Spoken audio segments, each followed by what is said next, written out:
All right, let's talk about something we all do.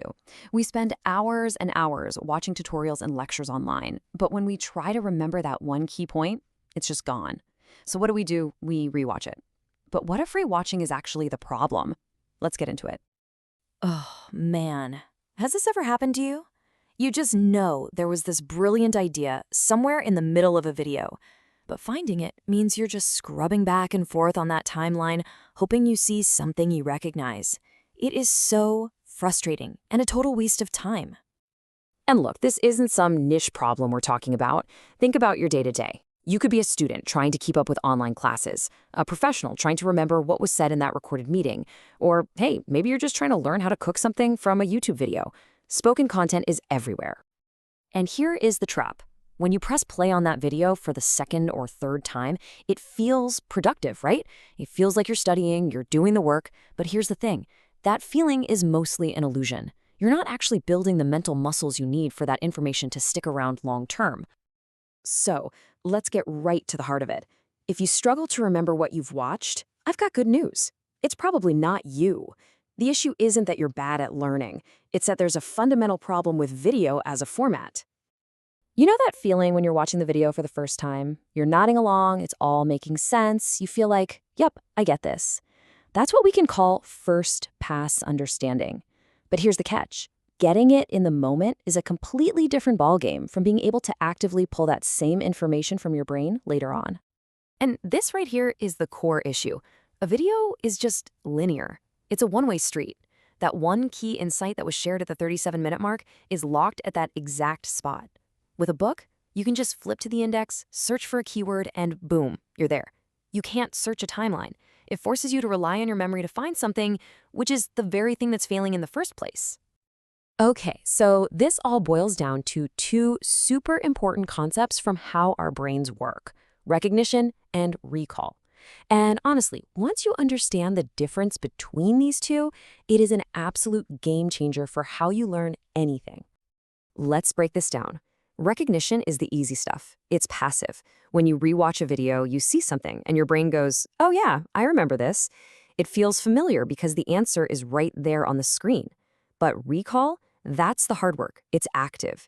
It's when you have to actually dig into your own memory to find the information without any clues. And yeah, it feels harder, but that struggle is exactly what builds strong, lasting memories. So the whole point is this. Real, effective learning isn't about just recognizing something over and over. It's about practicing recall so much that it starts to feel easy. That's when you truly know something. Okay, so we've all agreed, rewatching is a trap. It just builds that weak recognition muscle. So, what's the alternative? Well, the answer is actually incredibly simple. We just need to change the format. We've got to move away from the timeline and toward a document. And this one simple shift, it changes everything. The moment that spoken information from a video becomes written text, you're playing a whole new game. Suddenly, it's like you have learning superpowers. You can hit Control F and find any keyword you want in seconds. You can skim through sections to find what's relevant. You can jump directly to that one sentence you were looking for. And you can even copy and paste it to connect it with other ideas. The barriers are just gone. Here's a great way to think about it. A transcript basically turns that video from a movie you have to sit through again into a reference book you can just consult whenever you need it. The goal is no longer mindless repetition. It's about targeted, efficient access. But wait a second.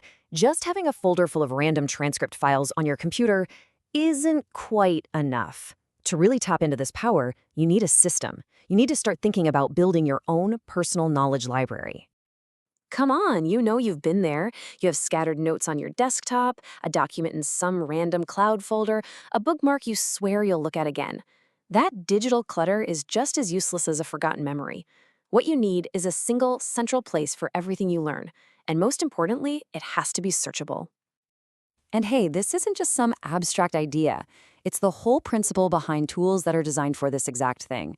For instance, a transcript-based knowledge library, like the service Libraryminds, is built to do just this. Turn all that spoken content into your own personal searchable database. And the process is really straightforward. First, you capture the content you want to learn from. Then, you convert it into text. Third, you put it all in one central library. And from that point on, you can search it, revisit key ideas, and even build new connections on top of everything you've learned. This is such an important shift in thinking. Our problem today isn't a lack of information. It's that our memory is kind of like a leaky bucket. A personal knowledge library is about plugging the holes and making sure all the valuable things you learn actually stick around for good. So, to bring it all home, the big change we're talking about is really a change in mindset. It's about moving away from passively replaying content and shifting toward actively retrieving the knowledge that's inside it. So I want to leave you with this question. The next time you find yourself forgetting something from a lecture or a meeting, just stop. Challenge that instinct to hit play again. Instead, ask yourself, do I need to rewatch or do I just need to retrieve? I think you'll find the answer is pretty clear. And really, that's what this is all about. Your knowledge is like an investment.